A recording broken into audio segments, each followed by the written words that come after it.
যে ঘরে বোনেরা আসে না, সে ঘর থেকে আনন্দ ও দরজা থেকে ফিরে যায়।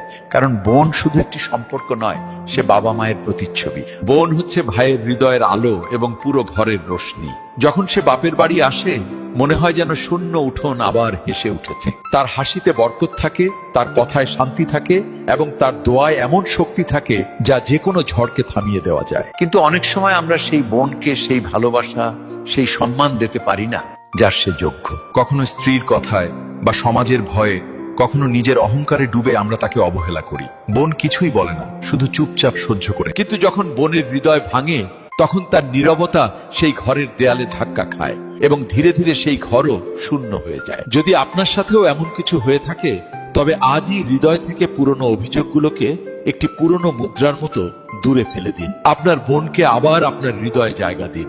তারপর দেখবেন ৩-৪ মাসেরই মধ্যেই আপনার ঘর আবার হেসে উঠবে, সমস্ত আনন্দ ফিরে আসবে এবং আপনার হৃদয়ও শান্তি পাবে। একবার চেষ্টা করেই দেখুন, বোনের ভালোবাসায় সৃষ্টিকর্তার রহমত লুকিয়ে থাকে। আর যদি এই কথাগুলো আপনার কাছে সত্যি মনে হয়, তবে এই ভিডিও শেয়ার করুন, যাতে অন্য কোনো বোনও আবারও হাসতে পারে